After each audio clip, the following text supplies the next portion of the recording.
આગામી 2 દિવસ સૌરાષ્ટ્ર અને કચ્છમાં યલો એલર્ટ સાથે હીટવેવની આગાહી છે તો તાપમાનમાં 2 થી 3 ડિગ્રીનો વધારો થશે। અમદાવાદનું મહત્તમ તાપમાન 42 ડિગ્રી રહેવાનું અનુમાન છે। उत्तर पश्चिम उत्तरना पवन फूंकाया है।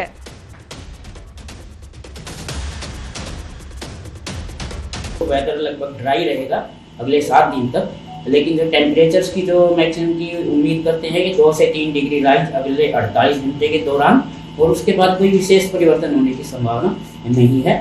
जो सर्वाधिक मैक्सिमम आया था 41.8 डिग्री सेल्सियस राजकोट में आया है कल, और आज उम्मीद करते हैं कि 42 के आसपास रहेगा। अहमदाबाद का जो कल आया 40.2 डिग्री सेल्सियस मैक्सिमम आया है, आज उम्मीद करते हैं कि 41 से 42 के बीच, और कल थोड़ा सा बढ़ के 42 के आसपास रहने की उम्मीद है अहमदाबाद का।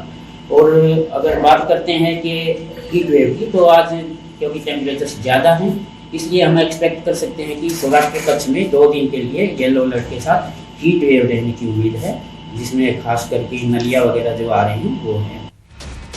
तो गर्मीना मावठाने लईने हवामान निष्णात अंबालालनी आगाही छे। आगामी 11 दिवसमां काळझाळ गरमी पड़शे। 12 થી 14 एप्रिले गरमी तेनुं असल स्वरूप बतावशे। मध्य गुजरात सहित अनेक भागोमां गरमी अने उकळाट वधशे। आगामी 2 दिवसोमां वातावरणमां जोवा जईए तो गरमीनो आतंक वधवानी शक्यता रहेशे। भारे लू चालवानी शक्यता रहेशे। पंखा एसी धमधमाट चालू थई जशे। परंतु तारीख 12 થી 14 में गरमी जे छे ए एનું स्वरूप देखाड़शे। गरमीनो आतंक लगभग धीरे धीरे तारीख 12 થી 20 में વધતો જશે અને મધ્ય ગુજરાતના ભાગોમાં તો ગરમી અને ઉકળાટ ઘણો રહેશે। તો 16 અને 17 એપ્રિલથી પશ્ચિમ વિક્ષેપ આવશે। 18 થી 22 એપ્રિલ દરમિયાન પશ્ચિમ વિક્ષેપની અસર વર્તાશે तो उत्तर गुजरात, मध्य गुजरात और पश्चिम सौराष्ट्र में वातावरण पलटाशे।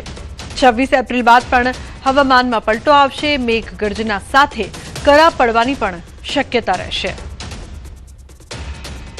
तारीख 16, 17 થી बीजो पश्चिम विक्षोभ आवता गुजरात में वादळो आवવાની शक्यता रहेशे અને तारीख 18, 19 કે 20, 18 થી 22 में पश्चिम विक्षोभ आवવાની शक्यता रहता તેની અસર ગુજરાતના ભાગોમાં થવાની શક્યતા રહેશે। ઉત્તર ગુજરાતના ભાગોમાં લગભગ અને મધ્ય ગુજરાતના ભાગોમાં હવામાનમાં પલટો આવે।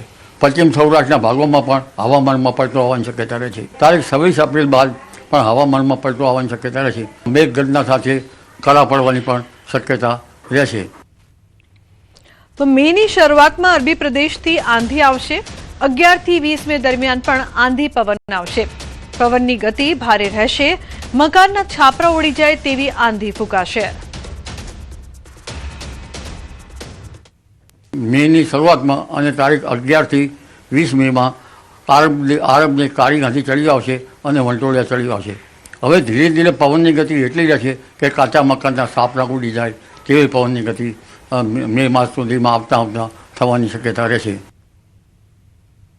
તો રાજ્યમાં કાળઝાળ ગરમીનો રાઉન્ડ શરૂ। એપ્રિલમાં જ તાપમાનનો પારો આસમાને।